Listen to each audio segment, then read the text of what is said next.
Early in the morning, there's this one panel of the wall that illuminates first.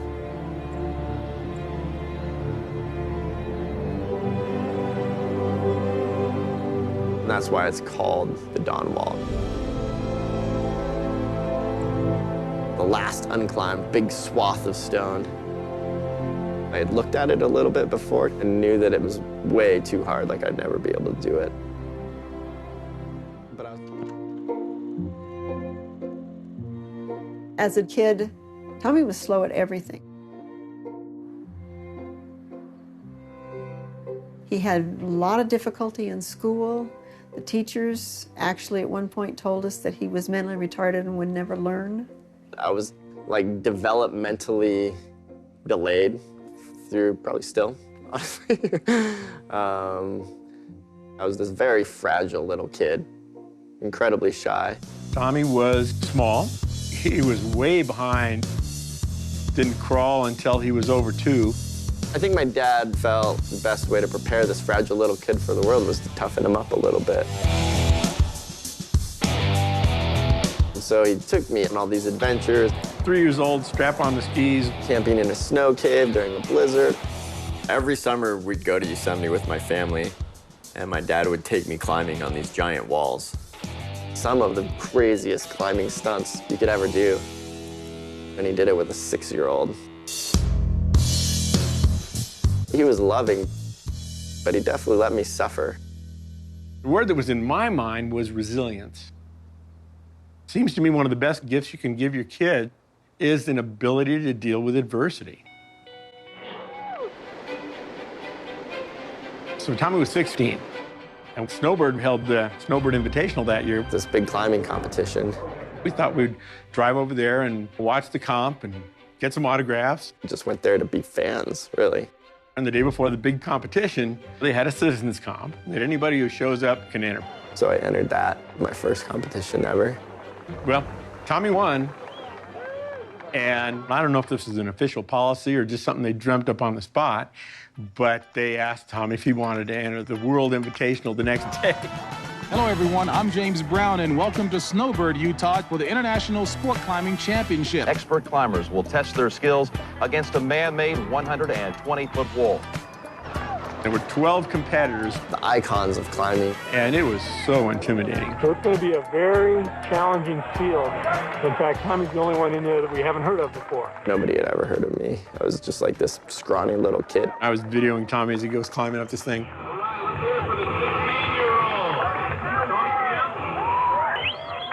on, Tommy. Nobody has made it past that roof. He got past the final roof. Yeah, that's sticking it back. So Tommy's winning. I can't believe it. He started shaking. I'm going to hold the camera. I just dropped the camera. I completely lost it. Tommy got to the top. Unbelievable. The only climber to complete this climb. So all of a sudden, Tommy went from nobody at all to winner of Snowbird. I mean, that was just unbelievable. It changed his whole life.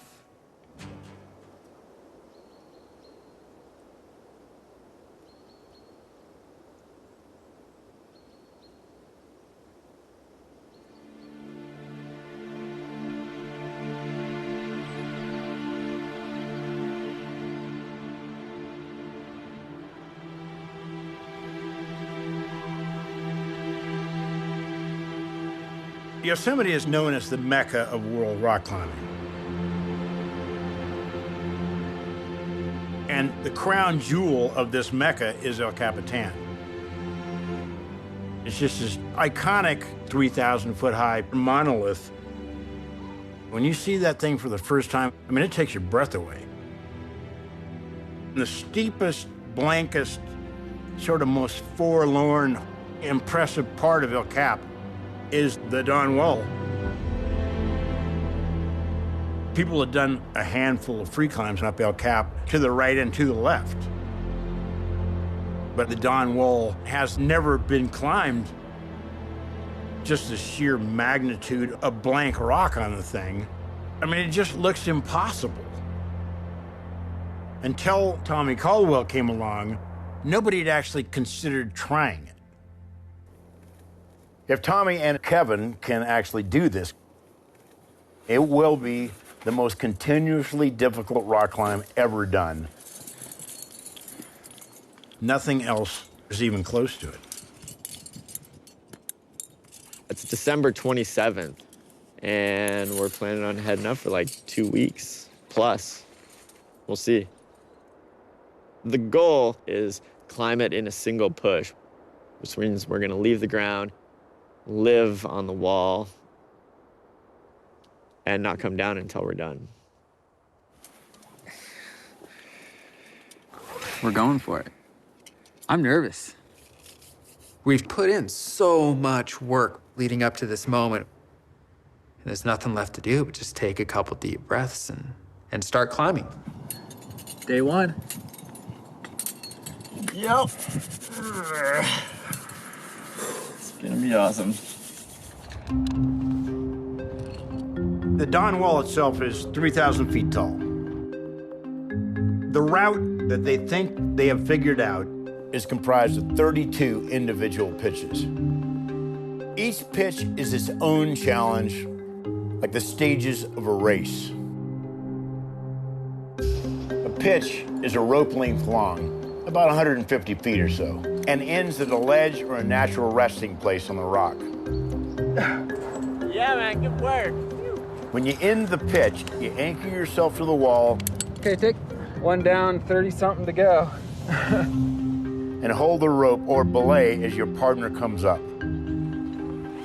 Once you've both done that pitch without falling, you can move on to the next pitch. When you're free climbing, you're using your hands and feet to climb the natural features on the rock without any assistance from the rope. Good job. You take turns leading each pitch, placing protection in the cracks to catch you in case you fall. Yeah, come on, got it.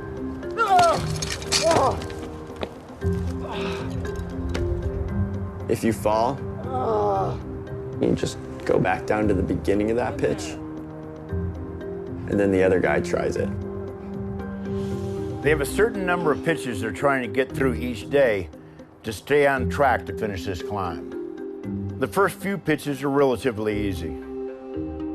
But as you get higher on the wall gets steeper, the holes get smaller, and the climbing gets way more difficult.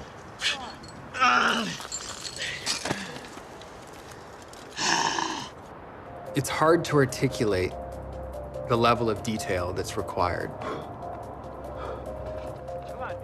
You can't make any mistake in where you grab the hold and how you place your toe. You're pushing and pulling as hard as you possibly can. Always on the verge of slipping off.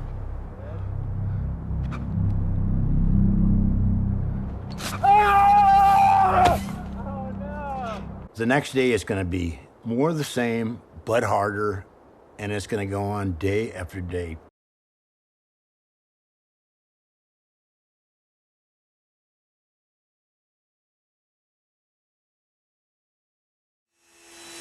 Tommy did something that he should never do, which is he tried to pull a small piece of wood through the table saw. If the blade catches on the wood, it sucks your hand right back into the blade. Completely cut his finger off instantly. It was over in the bushes. It became apparent that the finger wasn't going to survive.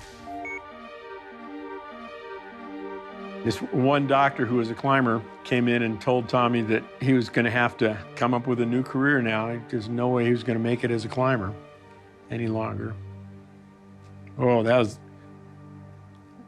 either the wrong thing or the right thing to say, because it sure fired him up. When I heard he cut his finger off, I go, well, so much for Tommy Caldwell. The grip in climbing is you wrap your thumb over your finger like that and pull down on the little edges. And if there's no finger there, the physics are all wrong.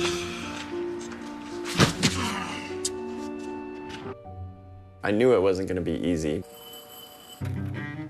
He had all these little jars of rice and beans and gravel. I just abused the thing to retrain the nerves, to toughen them up. At first, I felt overwhelmed with fear and fatigue and hunger. But at some point, I felt something come over me. This reserve of energy, this confidence. Like I knew I was cold, I knew I was hungry, but those things didn't matter anymore.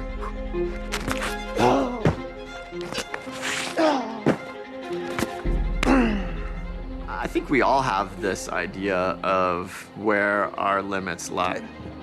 If you're hurting really bad, you get to a point where you're like, I can't endure anymore. And it takes something to force you past that. I realized that my preconceived limits were totally off base. That we are capable of so much more than we really could ever imagine.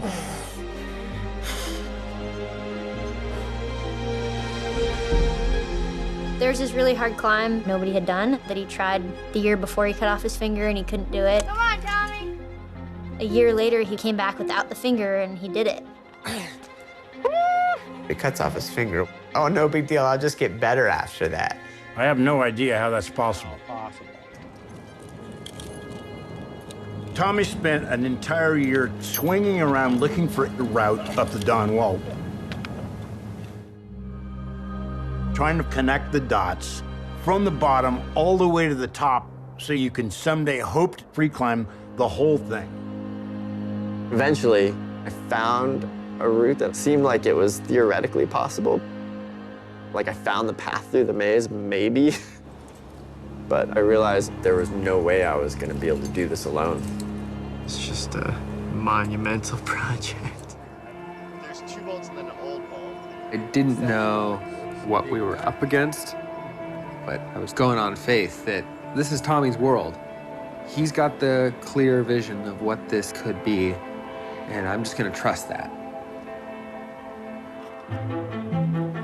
The basic strategy early on was not to climb the route from the bottom.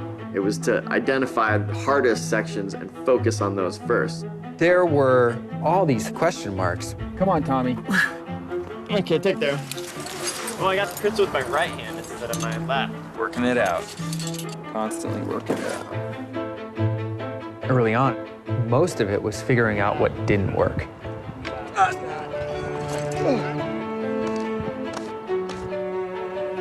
Right in the middle of the wall, we were gonna have to traverse sideways. Come on. Come on. I don't see any holes, but I try to harness some of Tommy's optimism. After the traverse, there's this 8.5-foot blank section, completely smooth, nothing that you could even get your fingernails behind. The only way was to just leap. This crazy dynamic move, a dyno.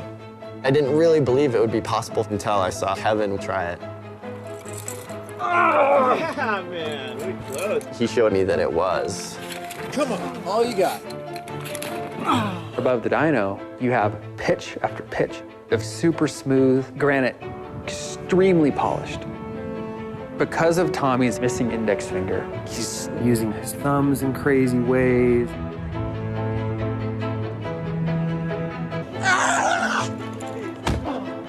Holy, that is hard. 13D, 13D, 13C, 14A. To understand the difficulty of this route, you have to understand climbing grades. Climbers use a numerical system to rate the difficulty of each pitch. The higher the number, the harder the pitch. Once you get into 513 and 514 level, that's virtuoso territory. The Don Wall has more hard pitches than every other route on El Cap combined.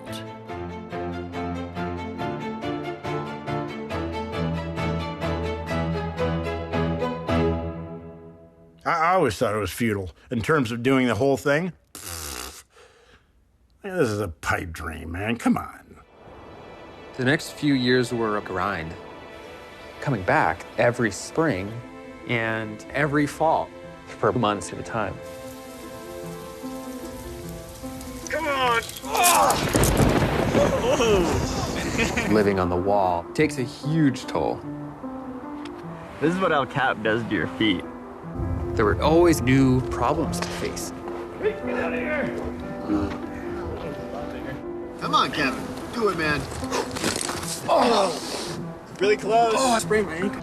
So many reasons to give up. Oh. I think I broke or dislocated a rib, so we're headed to the clinic. Maybe they'll just pop it back in. They're just gonna pop it right back in and we'll go back up later tonight. But Tommy was committed. Come on, Calvin, come on! There were times I thought he was totally crazy. Come on!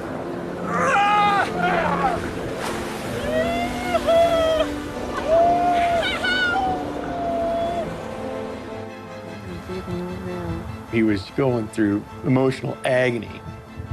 This climb has been gut-wrenching. I want this for him so badly. Oh, he fell off. Oh. Man, I mean, you failed on this thing like 800 times. How can you continue to beat your head against this wall? After years of effort, it didn't feel like we were any closer to our dream. After all this failure, I started to wonder if maybe this climb really was impossible. Maybe I wasn't good enough.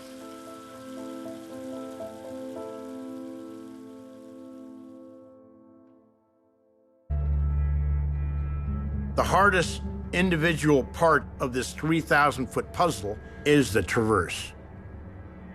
The bottom section of the route follows a vague series of cracks and corners in the rock. But after 1,000 feet, those cracks and corners dead end. 300 feet to the left, there's another series of features that angles up to the top. The trick is, how do you traverse this 300-foot blank section right in the middle of the wall? There's this band of rock that's a slightly different color and texture. Everything above and below it is impossible to free climb. But the composition of that band is such that it has a few holes on it. Over the last 6 years, we spent over 100 days trying to get across this traverse. Thousands of tries on that single pitch. And never done it. Now we have to do it for the very first time. It's like Tommy's getting ready. In the moment, on the push. Go get it.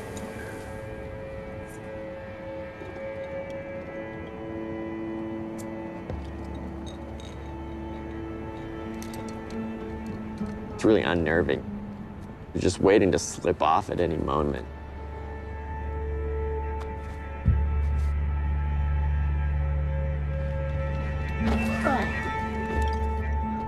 It's kind of funny, like this 3,000-foot wall, and it's coming down to millimeters of skin contact on your fingertips. It becomes such a zoomed-in world. There's one way to get across. It is made up of all these little sequences that have to be done perfectly. You miss a hold, it's impossible. Yeah, dude. You grab it wrong, it's impossible. We're trading attempts. Tommy ties in and just flips that switch. All right, go get it, Tommy.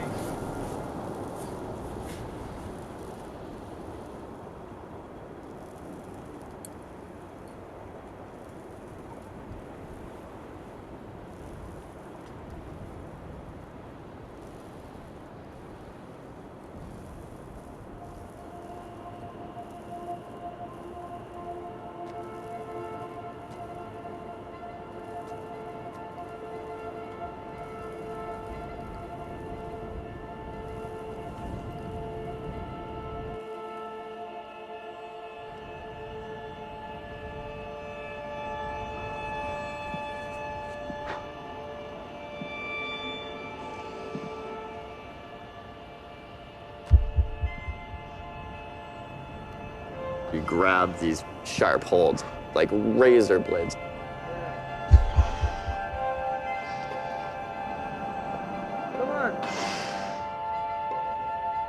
span as far as you can.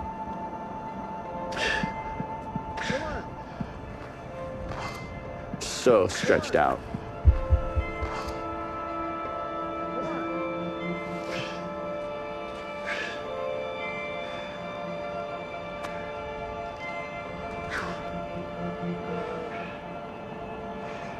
I suddenly felt this confidence.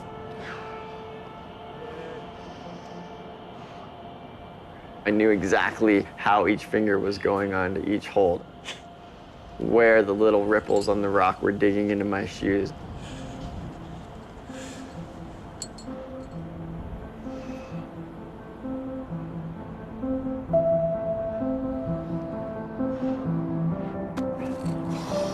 After years of working on that pitch, it just came together in this amazing, magical way. Come on. Come on.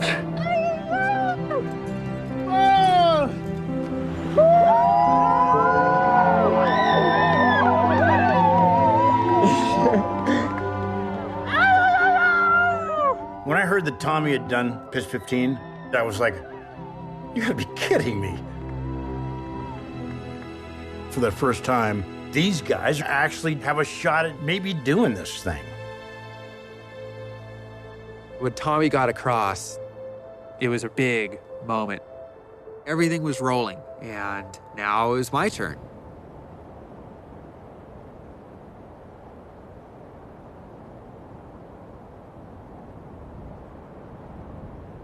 Over the years, we realized sometimes the best conditions are at night. It's colder, it's drier, so there's better friction on the rock. At first, it's scary. But after a while, you forget how high off the ground you are, and you can focus just on the climbing.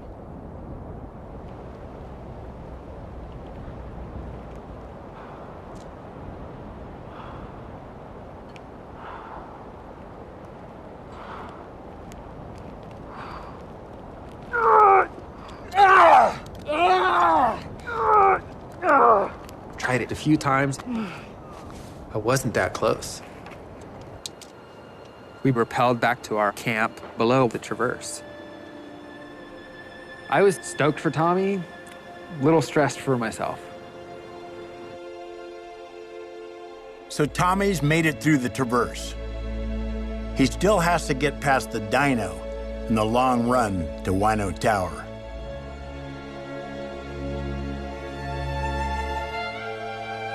But first, he has to wait for Kevin to catch up. Suddenly, the whole world was watching this climb. Which wasn't the best timing for me personally, because I still had to do pitch 15. At this point, they've established a base camp a couple hundred feet below the traverse. So when Kevin's ready to climb, they go up the fixed ropes to the start of pitch 15. Tommy sets up his belay, and Kevin tries to get across this thing. Here, this is actually a good moment on the climb. Drove all the way out here to the edges to see this. It was important to get through pitch 15 and catch up to Tommy's high point as soon as possible.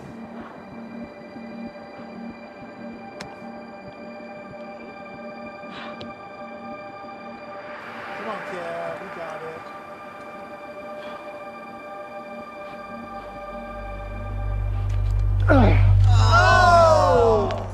Every fall, you go back to the start of the pitch, rest for at least an hour, try again. Every attempt, you wear off more skin, you run out of a little more energy. Everything was going smoothly until Jorgensen couldn't grasp pitch 15. Stopped by the sheer difficulty of the as climb. the razor-sharp handhold tore the skin off his fingertips. So everyone's tuning in the middle of guys living on the side of the wall. Well, history is on hold right now in Yosemite National Park. And one of them stuck. Kevin Jorgensen is stuck. You'll get it, dude. That was really close. I spent a few days not climbing, just belaying Kevin over and over again on pitch 15.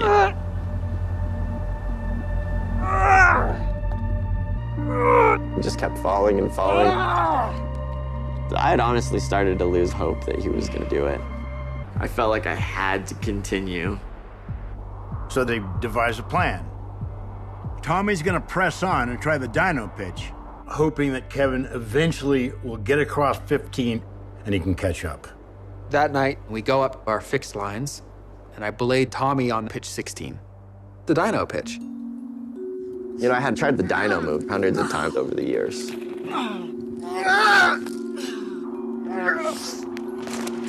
Never done it. I'd rebuilt it on the shed at my home, so I could just practice this one stupid move. Just before we went for our final push, I was completely frustrated, staring at these photos of the wall. I started to notice cracks and edges that go down and around. So I came up with this idea to do the most ridiculous pitch of climbing. His idea was to just climb in a giant circle around the dyno. I was like, really? So to get around about 8 feet. Yeah, I climbed like 200. Tommy's currently working out the world's hardest down climb. We do hard moves going straight up, hard moves going sideways. I should add a down climb. That way we just get the full package. Down climbing, it's so unnatural. Falling. It's like running backwards. Come on. That felt horrible. This loop pitch, it's like walking around the blocks across the street. It's just a little bit ridiculous.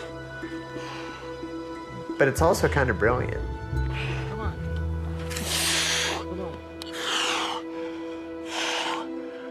This thing that had been shutting him down for all these years. And then he just looks at it with a new set of eyes and finds a new solution.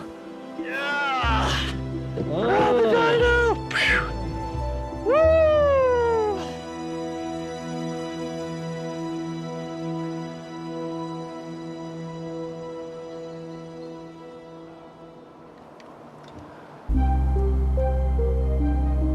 Tommy's just forging on.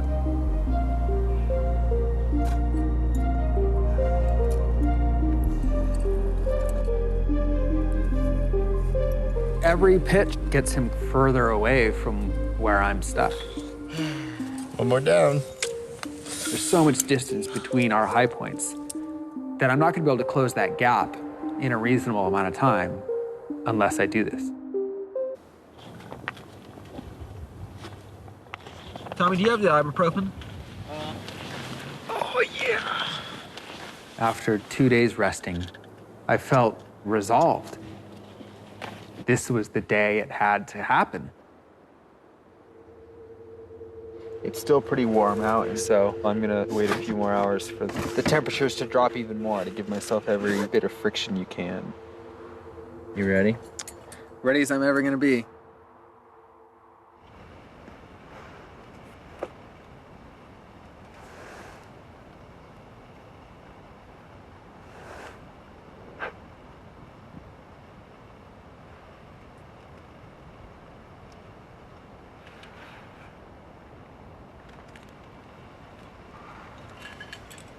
I've been waiting for days for the skin to heal, for this moment to come.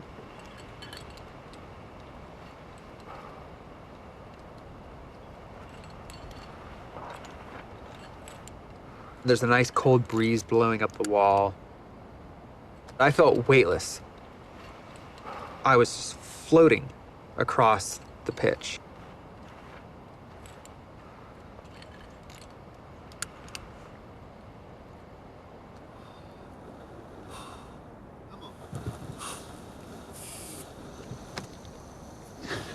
Hold it together.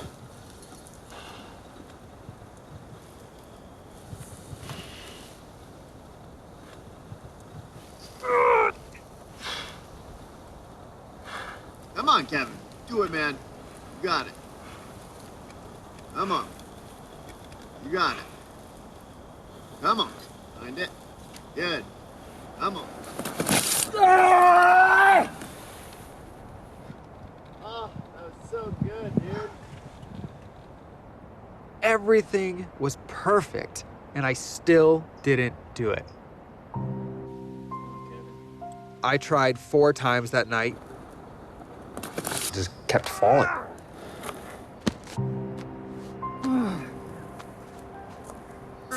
Tonight didn't go so well. It was a battle and I didn't win. It was pretty clear that that was it. Like, you had your chance. You weren't good enough. Now you're the guy that almost climbed the Dawn Wall. So how much did you enjoy that process? Because that's all you get. What's the ethos in climbing? Do you say, you go ahead without me? Do you leave a guy behind? Are they having this conversation in the portaledge at night? I'm just gonna throw in the towel and support Tommy to the top. From here on out, Kevin's just gonna belay Tommy and follow him up the ropes. So they go up to Tommy's high point, where he starts up the last hard pitches of the long run to Wino Tower.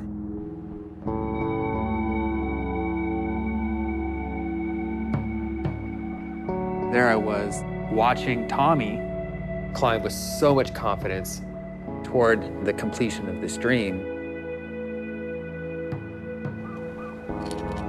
Even if I can't do this, I was really happy for Tommy. What a special moment to witness this piece of history.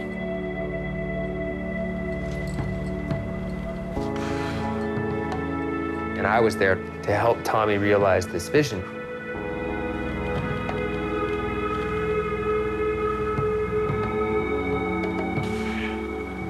After everything he went through, so much struggle, the injuries, the doubts, for Tommy, it was like, this is it.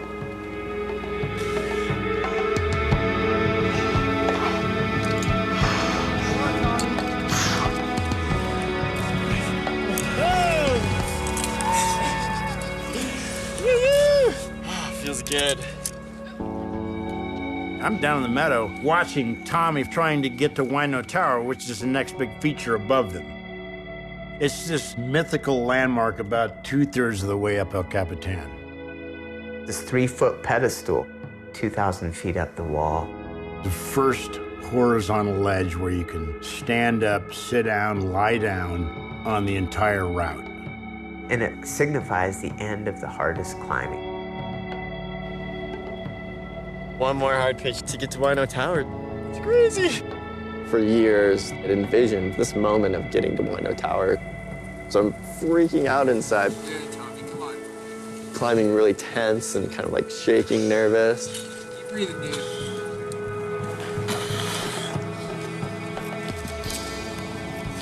Come on.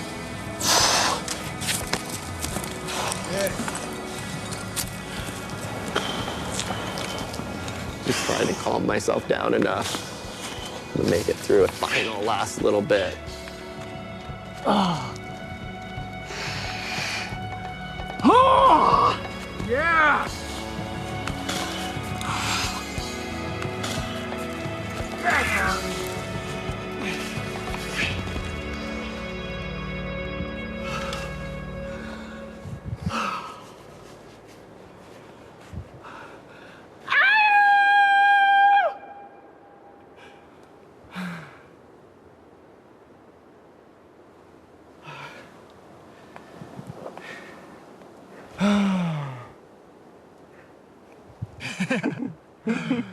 Oh, I feel a little shaky.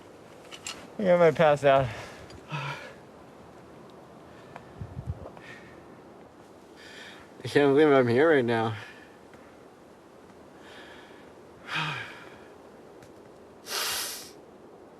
I know it's not over yet, but that's like big. I'm at Wino Tower.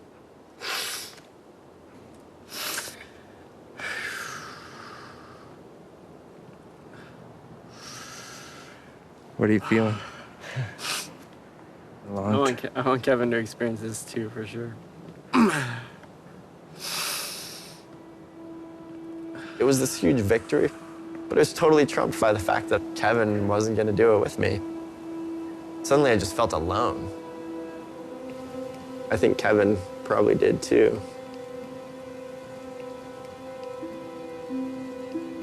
What a crazy experience this has been. Kind of crashed down on me that going to the top without Kevin was going to be devastating. Just got to get KJ up here now. So I decided in that moment, we were going to get to the top together. What do you do? Everything I can to help him. Yeah. Gonna go into full-on support mode. So we decided that I would rest 2 consecutive days so that my skin could heal and try again. Tommy's attitude helped take a little bit of the pressure off. But I was still gonna have to do the hardest thing I've ever done for this to end well.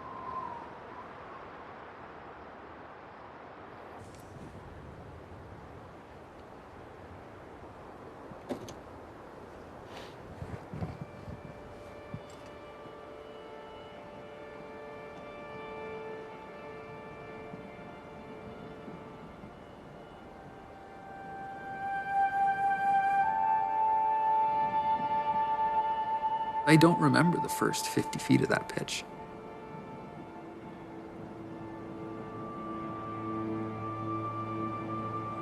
I watch him go into the section where he had fallen so many times. I just hold my breath.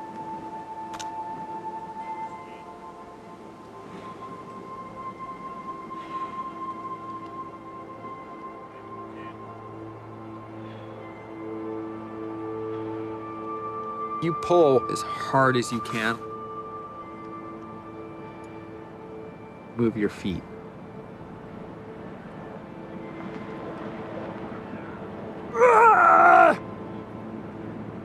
You're just trying not to tip over backwards.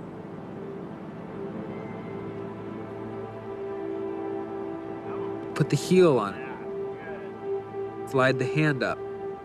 Take the heel off. Drop the right hand in. Heel back on. Left hand down.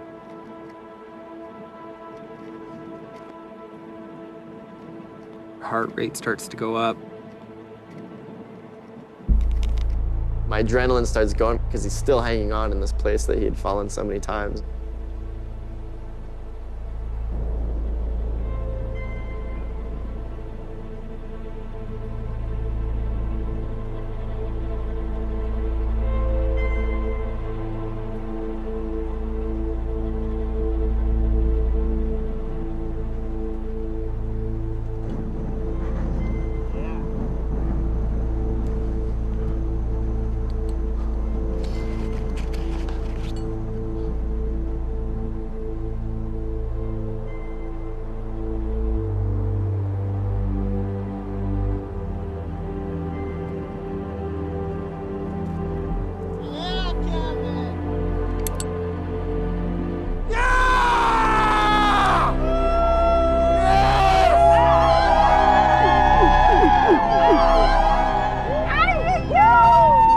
Watching him do it, I was just awestruck. I was like, I can't believe that just happened.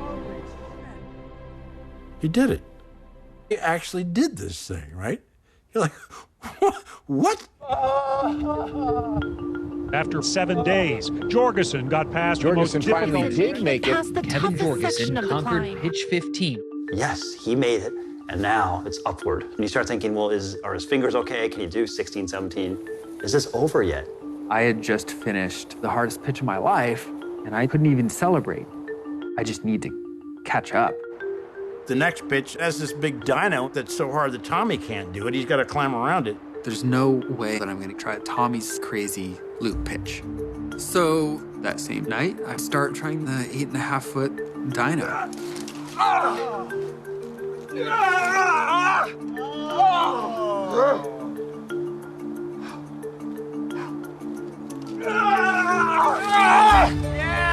Kevin, through some kind of magic or levitation, actually does this dyno that Tommy was never able to do. So good. Well, tonight, Kevin Jorgensen. Jorgensen now just a few hundred feet behind Caldwell. All these hard pitches just keep coming. 17, 18, 19. Kevin sends this pitch right now, he's gonna be caught up with me.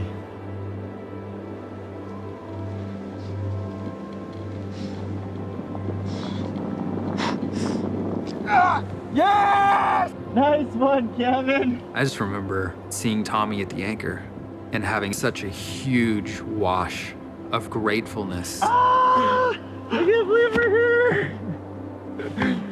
So good, man.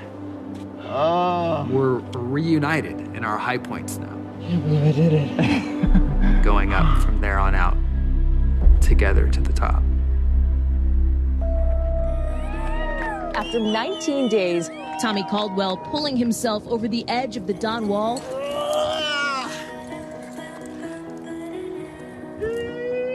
Followed minutes later by climbing partner Kevin Jorgensen.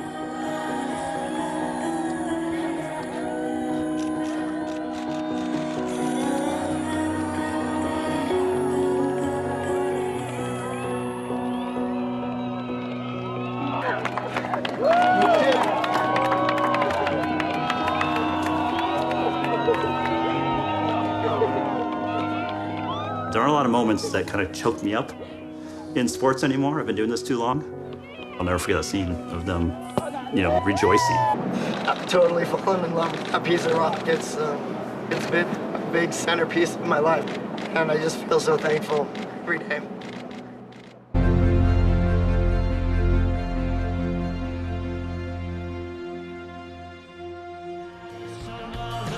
You can do it.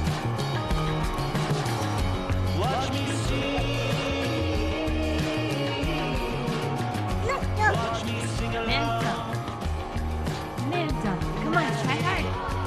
Manta, work hard and focus.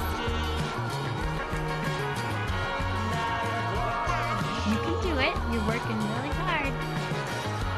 Focus. Come on, Fitz, you got it. You can do it. Come on, buddy. Come on. Remember, push up. Strong. Yeah. Don't forget to breathe. Come on. Yeah. Try hard. Try hard. Come on, Fitz. You got it. Yeah. Way to focus in. Good perseverance. Woo! Nice mantle, buddy. High five.